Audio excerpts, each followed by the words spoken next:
मंडळी, भारताची युट्यूबर ज्योती मल्होत्रा जिच्यावर पाकिस्तानची हातमिळवणी करून भारताशी गद्दारी केल्याचा, हेरगिरी केल्याचा आरोप आहे, तिच्याबद्दल हरियाणा हिसार पोलिसांनी एक धक्कादायक खुलासा केलाय. आतापर्यंत ज्योती ही कशी गद्दार आहे? तिनं भारत विरोधी कारवाई करण्याचं ट्रेनिंग पाकिस्तानात कुठे घेतलं? तिचे पाकिस्तानी अधिकाऱ्याशी दानिशशी कसे संबंध होते? तिने तिच्यावरचे हेरगिरीचे सर्व आरोप मान्य केले अशा स्वरूपाच्या बातम्या येत होत्या. तिच्या थ्रू देशातलं हेरगिरीचं एक मोठं नेटवर्क उघडकीस आलं असाही दावा तपास संस्थांमधील सूत्रांच्या हवाल्याने काही वृत्तसंस्थांनी केला होता. पण TV9 हिंदी आणि दैनिक जागरण या वृत्तसंस्थांनी नुकतीच ज्योती मल्होत्राबद्दल हिसार पोलिसांनी दिलेली प्रेस नोट समोर आली. त्यात हिसार पोलिसांनी असं लिहिल्याचा दावा करण्यात येतोय की ज्योती मल्होत्राचा पाकिस्तानशी काही संबंध नसल्याचा कोणताही पुरावा अजून आढळलेला नाहीये. म्हणजे अजून तरी ज्योती मल्होत्रा खरंच भारताची गद्दार आहे का नाही हे स्पष्ट झालेलं नाहीये. पण 2 दिवसापूर्वी जिने आरोप कबूल केले तिच्याबद्दल हिसार पोलिसांनी असा दावा कसा काय केलाय? ज्योती खरंच आरोपी आहे का, की तिला अडकवण्यात आलेले असे तिचे वडील म्हणतायत? आता नेमका प्रकार काय आहे हे सगळं थोडक्यात समजून घेऊयात. नमस्कार, मी विकी आणि तुम्ही पाहताय विशेष भारी. आता सगळ्यात पहिल्यांदा हिसार पोलिसांनी त्यांच्या प्रेस नोट मध्ये ज्योती मल्होत्राबद्दल नेमकं काय लिहिलंय ते जाणून घेऊयात. आता समोर तुम्हाला हिसार पोलिसांची प्रेस नोट दिसत असेल. 21 मे 2025 ची ही प्रेस नोट आहे, जी दैनिक जागरणने प्रकाशित केलेली आहे. 18 मेच्या पत्रकार परिषदेनंतरची ही पहिलीच प्रेस नोट आहे. त्यात असा दावा करण्यात आलेला आहे की 16 मे रोजी हिसार पोलिसांनी हिसार येथील रहिवासी हरीश मल्होत्राची मुलगी ज्योती मल्होत्रा हिच्या विरुद्ध कलम 152 BNS आणि अधिकृत गुपिते कायद्याअंतर्गत गुन्हा दाखल करून तिला अटक केली. ज्योती मल्होत्रा काही PIOंच्या संपर्कात होती आणि त्यांच्यात काही माहितीची देवाणघेवाण झाली असा आरोप आहे. आता पोलिसांनी आरोपीकडून 3 मोबाईल फोन, 1 लॅपटॉप आणि काही इतर इलेक्ट्रॉनिक उपकरणे जप्त केलेली आहेत. यासोबतच कुरुक्षेत्रातील रहिवासी हरकीतलाही चौकशीसाठी बोलावण्यात आले. हरकीत व्हिसा सेवा प्रदान करत असते. पोलिसांनी हरकीतकडून 2 मोबाईल फोन जप्त केलेत. हरकिरतला अद्याप अटक झालेली नाहीये. ज्योती आणि हरकिरतकडून जप्त केलेले मोबाईल फोन, लॅपटॉप आणि इलेक्ट्रॉनिक उपकरणे तपासणीसाठी फॉरेन्सिक लॅबमध्ये पाठवण्यात आली आहेत, जिथे त्यांचं अनालिसिस सुरू आहे. विश्लेषणाचा निकाल अद्याप हिसार पोलिसांना देण्यात आलेला नाहीये. आरोपी ज्योती 5 दिवसांच्या पोलीस कोठडीत आहे. हिसार पोलीस या प्रकरणाची सखोल चौकशी करत आहेत. प्रोटोकॉलनुसार काही केंद्रीय तपास संस्थांनी आरोपी ज्योतीचीही चौकशी केलेली आहे. त्यांनी पुढे असं म्हटलेलं आहे की तपासादरम्यान असं लक्षात आलेलं आहे की अनेक निराधार बातम्या प्रिंट, इलेक्ट्रॉनिक आणि सोशल मीडियामध्येही फिरत आहेत. निराधार बातम्या केवळ संशोधनावरच परिणाम करत नाही, तर अशा प्रकरणांमध्ये त्यांचा थेट राष्ट्रीय सुरक्षेवरही परिणाम होत असतो. प्रिंट, इलेक्ट्रॉनिक आणि सोशल मीडियामध्ये पसरलेल्या काही अफवांचं खंडन करताना आमच्याकडून हे स्पष्ट केलं जात आहे की हिसार पोलीस संपूर्ण प्रकरणाचा तपास करत आहेत आणि आरोपी हिसार पोलिसांच्या मंडळी ताब्यात आहे.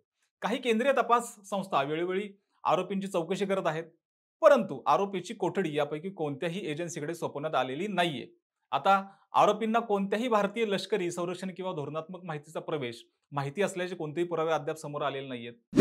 आरोपीच्या व्हॉट्सअप चॅटबद्दल सध्या काहीही भाष्य करता येणार नाहीये. आरोपीच्या कथित डायरीची जी पाने सार्वजनिकरित्या ही दाखवली जाते ती पोलिसांच्या ताब्यात नाहीयेत. आरोपीच्या 4 बँक खात्यांचं सखोल विश्लेषण सुरू आहे.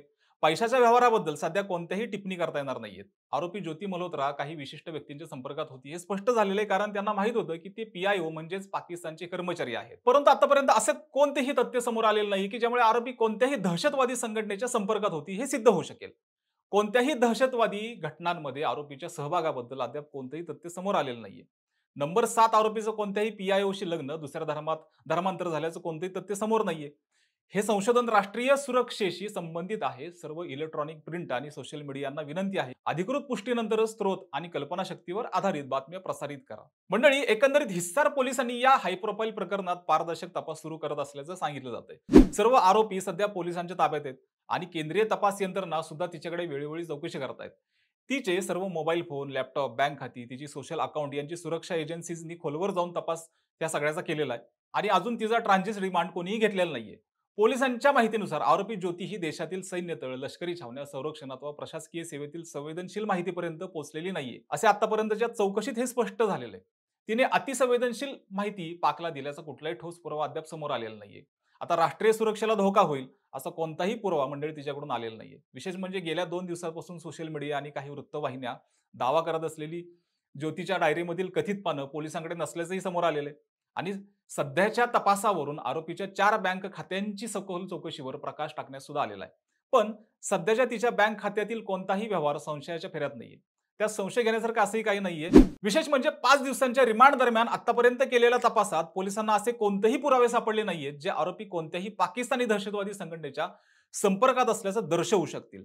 आता दरम्यान हिसार पोलिसांनीही माध्यमांमध्ये पसरणाऱ्या अफवांना पूर्णविराम दिलेला आहे. हिसारचे पोलीस अधीक्षक शशांक कुमार सावंत यांनी एक प्रेस विज्ञप्ती जारी करून लोकांना माध्यमांमध्ये फिरणाऱ्या दिशाभूल करणाऱ्या बातम्या टाळण्याचा सल्ला दिलेला आहे आणि अधिकृत पुष्टीनंतरच अशा बातम्या प्रसारित करण्याची विनंती ही माध्यमांना त्यांनी केलेली आहे.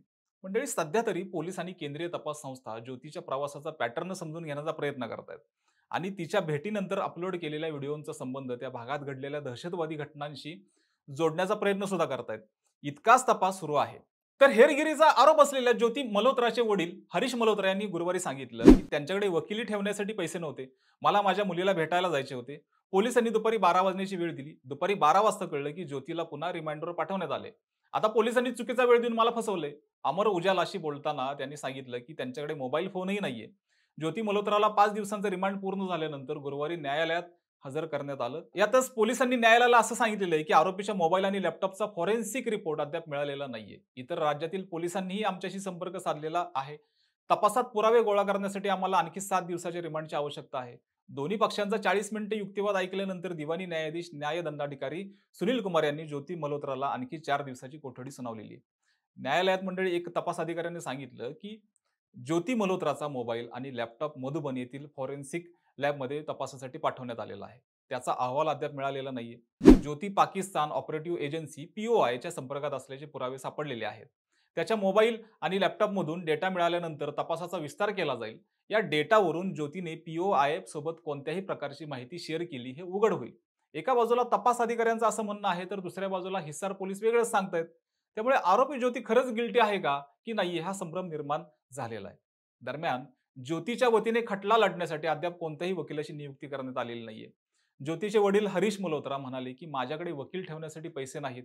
मला वकील कसा घ्यावा हे सुद्धा माहित नाहीये. ते म्हणाले की गेल्या 5 दिवसांपासून मीडिया आणि पोलिसांशिवाय कोणीही माझ्या घरी येत नाहीये. शेजारी आणि नातेवाईकांनी अंतर ठेवलेलं आहे. असो, आता सध्या ज्योतीच्या प्रवासाचा पॅटर्न समजून घेत पोलीस आणि केंद्रीय तपास संस्था वाटचाल करतायत. तिच्या भेटीनंतर अपलोड केलेल्या व्हिडिओचा संबंध त्या भागात घडलेल्या दहशतवादी घटनांशी होता का?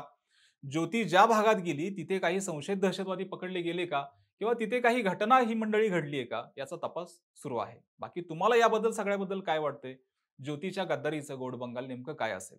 कमेंट करून आम्हाला निश्चित सांगा. आणि सोबतच विशेष भारीला सबस्क्राईब करायला विसरू नका. आणि हा व्हिडिओ फेसबुकवर पाहत असाल तर विशेष भारी FB या फेसबुक पेजला मंडळी फॉलो करायला विसरू नका. धन्यवाद.